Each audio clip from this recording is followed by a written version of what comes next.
kick it off with you, Ashley. Trump is already fundraising off of this. No surprise there. He's emailing, please, please give $10 to stand with Trump ASAP. During past indictments, of course, we saw Trump also fundraising and really a fundraising surge. Should the Harris campaign be concerned about that? I don't think so.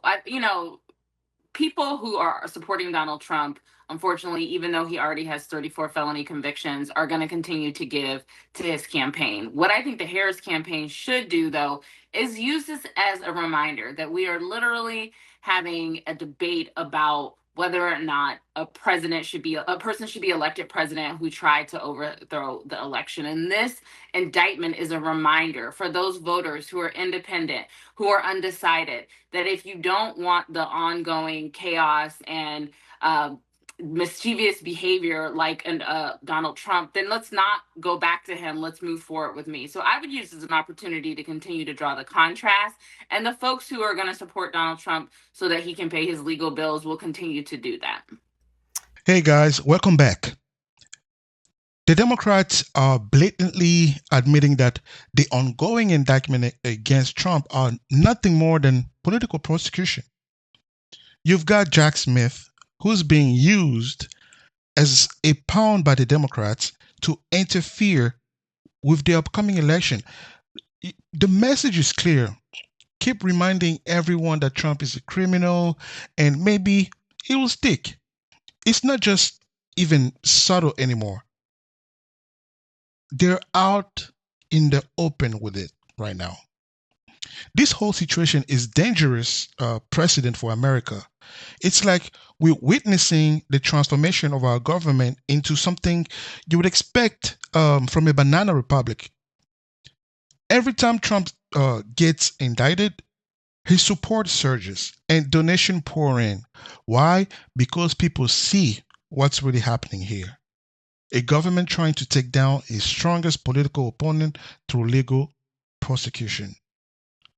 Think about it, like every time Trump gets hit with another indictment, his poll numbers go up. Like people aren't buying the narrative that's being sold. It's backfiring on the Democrats. And instead of weakening Trump, it's galvanizing his base. This is just, I think, actually, isn't just about Trump right now or at all. It's about what America is becoming when one party uses the full force of the government to crush the opposition. What we're seeing is unprecedented in American history. The Democrats aren't even pretending anymore. They're showing their true colors, and it's terrifying.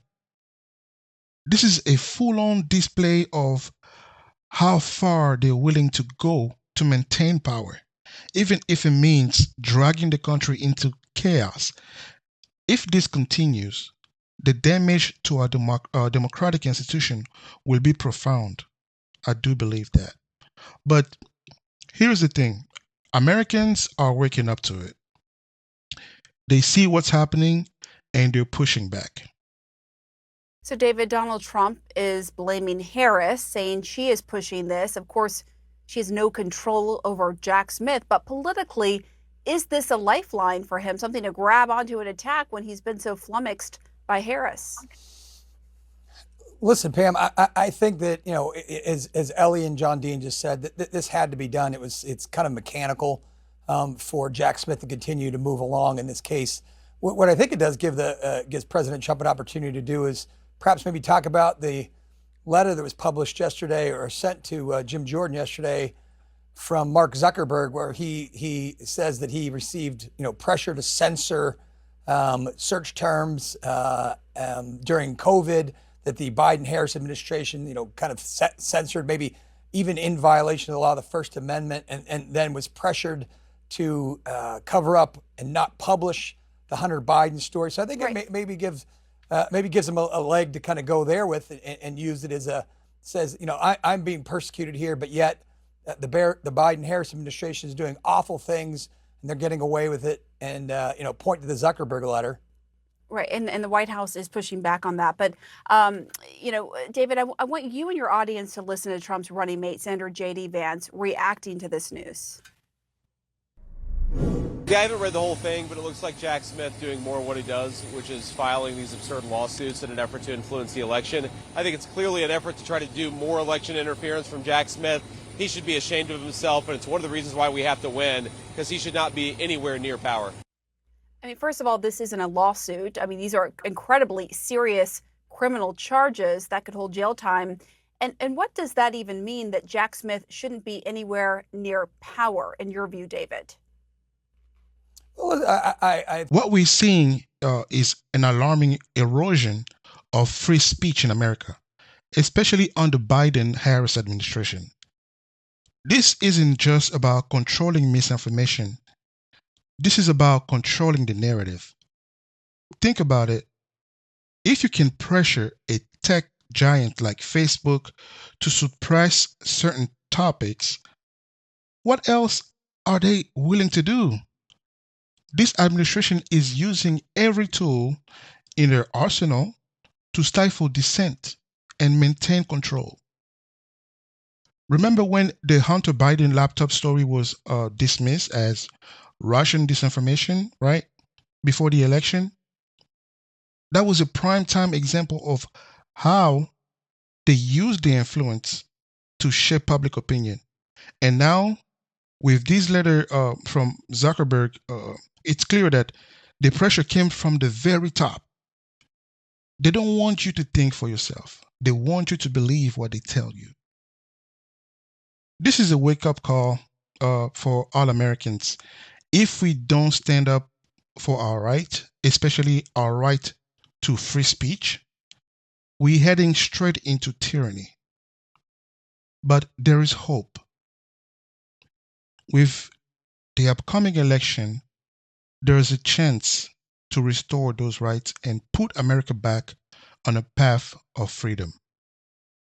Trump's return could be the turning point we need to uphold the First Amendment and ensure that no administration ever has this kind of unchecked power again. I think that J.D. Vance, I'm not going to try to interpret his mince his words. I mean, you clearly heard him say it.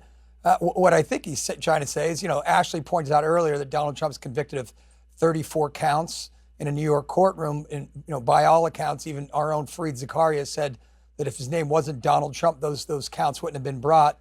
I do think there's a great deal of lawfare being waged against this former president in this campaign.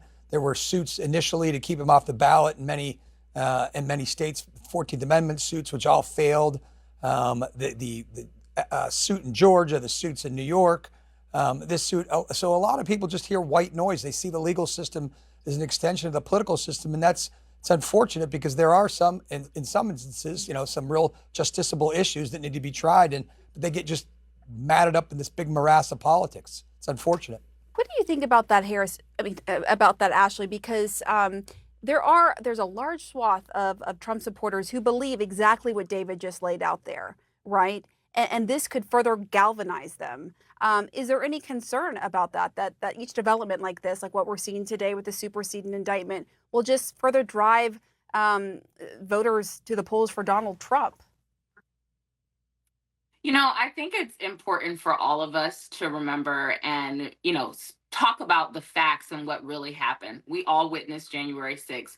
We all know how the people decided to come on January 6th was because of a tweet that Donald Trump put out, and that he encouraged folks to go to the Capitol. We know that he did try and find votes in Georgia that did not exist and was colluding with folks around fake electors. We do know those things. And we also know that Donald Trump lost the 2020 election.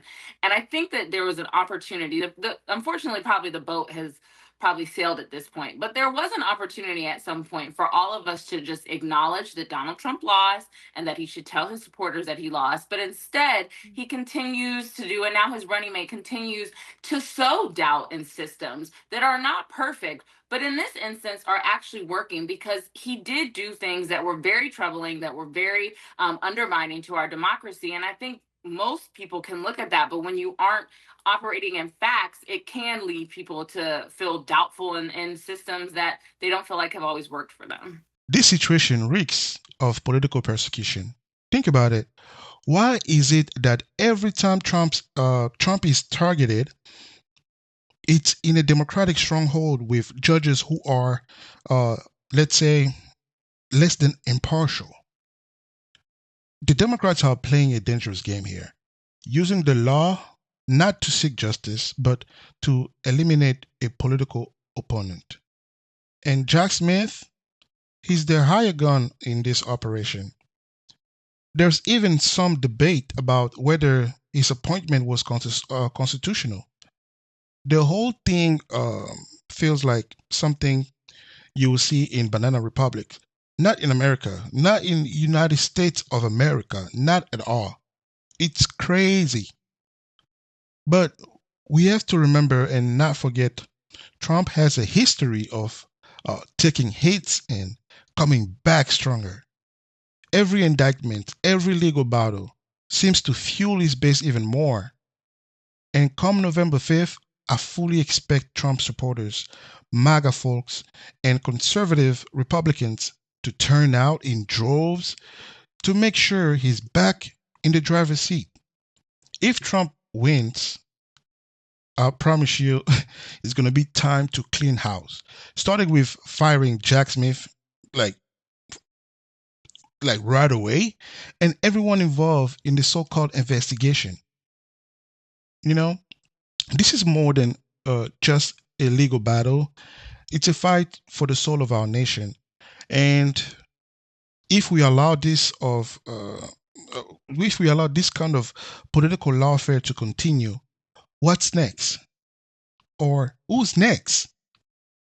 It's crucial for Trump to win this November, so we can put an end to this madness and restore some sanity to our justice system. But what do you guys think?